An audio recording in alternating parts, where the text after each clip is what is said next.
حضرت جابر رضی اللہ تعالیٰ عنہ فرماتے ہیں کہ رسول کریم صلی اللہ علیہ وآلہ وسلم نے ارشاد فرمایا، اللہ اکبر۔ دیکھیے، کہیں کہا گیا کالا کالا نبی صلی اللہ علیہ وسلم، کہا گیا کالا کالا رسول اللہ صلی اللہ علیہ وسلم، کہیں کہا گیا کالا کالا ابو القاسم صلی اللہ علیہ وسلم۔ کیسے رنگ ہیں؟ حضرت عائشہ بھی روایت کرتی ہیں حضور کی حدیث، تو کبھی نہیں کہتی کہ کالا کالا زوجی، میرے شوہر نے کہا، وہ بھی کہتے ہیں کالا کالا رسول اللہ، میرے رسول نے کہا۔ حضرت عباس روایت کرتے ہیں تو کبھی نہیں کہتے کہ میرے بھتیجے نے کہا، وہ بھی کہتے ہیں کالا کالا رسول اللہ صلی اللہ علیہ وسلم۔ اللہ اکبر۔ حضرت علی روایت کرتے ہیں، حضرت علی حضور کے بھائی لگتے ہیں نا، تو کبھی نہیں کہتے کالا کالا اخی، میرے بھائی نے کہا، وہ بھی کہتے ہیں کالا کالا رسول اللہ صلی اللہ علیہ وسلم۔ اللہ اکبر۔ یار رسول کا رشتہ کتنا بڑا رشتہ ہے۔ تو کوئی نہیں کہتا میرے شوہر نے کہا ہے، کوئی نہیں کہتا میرے بھتیجے نے کہا ہے، کوئی نہیں کہتا کہ میرے بھائی نے کہا ہے، سارے کہتے ہیں میرے رسول نے کہا ہے۔ تو یار یہ کتنا بڑا رشتہ ہے، کتنا عظیم رشتہ ہے، تو اس رشتے کے ساتھ فخر ہوتا ہے، ناز ہوتا ہے۔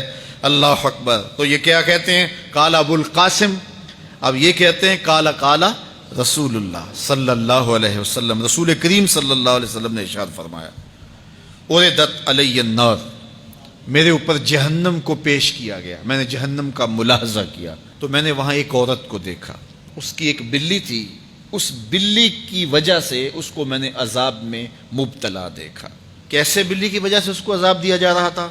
اس نے بلی کو باندھا ہوا تھا، قید کیا ہوا تھا، نہ تو اس کو وہ کوئی دودھ دیتی تھی، کوئی اس کو کھانے کے لیے چیز دیتی تھی، اور نہ ہی اس کو چھوڑتی تھی کہ وہ زمین کے کیڑے مکوڑے کھا کے اپنے پیٹ کی آگ بجھا سکے، یہاں تک کہ وہ بلی بھوک کی وجہ سے مر گئی۔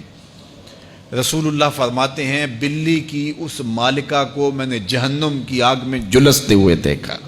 اور عمر بن عامر الخزائی، بنو خزاعہ کا شخص عمر، اس کو میں نے دیکھا اپنی انتڑیوں کو جہنم کی آگ میں دھکیل رہا ہے، اس کی انتڑیاں نکلی ہوئی ہیں اور جہنم کی آگ میں گھسیٹتی ہوئی اس کی انتڑیاں جا رہی ہیں۔ یہ پہلا شخص تھا جس نے سائبہ بنائے تھے، جانوروں کے کان چیر دیے اور بتوں کے نام پہ چھوڑ دیے، یعنی سب سے پہلے بت پرستی کا آغاز عرب میں کرنے والا بنو خزاعہ کا عمر بن عامر یہ تھا۔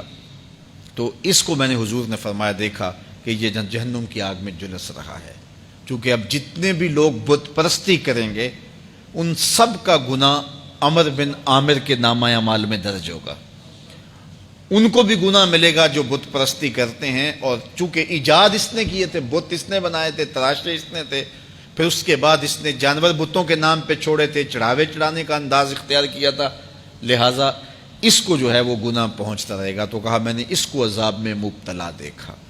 تو اگر خیر کی بنیاد رکھو گے نیکیاں ملتی رہیں گی، کھاتے کبھی بھی کلوز نہیں ہوں گے، اور اگر برائی کی بنیاد رکھو گے قیامت تک اس برائی پر جو عمل کرتے رہیں گے اس کا گناہ بھی کھاتے میں پڑتا رہے گا۔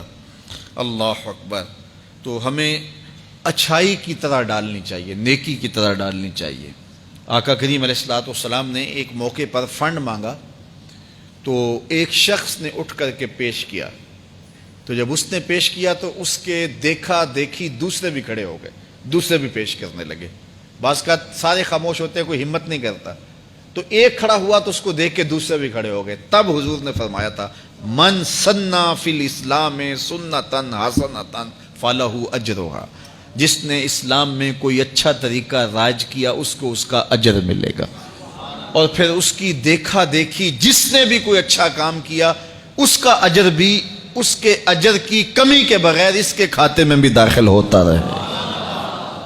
اس لیے نیک، اور میں کئی لوگوں کو جانتا ہوں کہ جو جمعۃ المبارک کے اجتماع میں، پیر کے اجتماع میں لوگوں کو لے کے آتے رہے، کسی وجہ سے وہ خود نہیں آتے لیکن جن کو لے کے آتے رہے وہ اب بھی آ رہے ہیں، تو وہ اگرچہ نہیں آ رہے اور کچھ فوت بھی ہو گئے ہیں، تو جو جن کو لے کر آئے ان کے کھاتے کا ثواب ان کے نامہ اعمال کے کھاتے میں بھی درج ہوتا رہے گا۔ تو اس لیے اچھائی کی طرح ڈالو، نیکی کی طرح ڈالو، اچھائی کی طرف جاؤ۔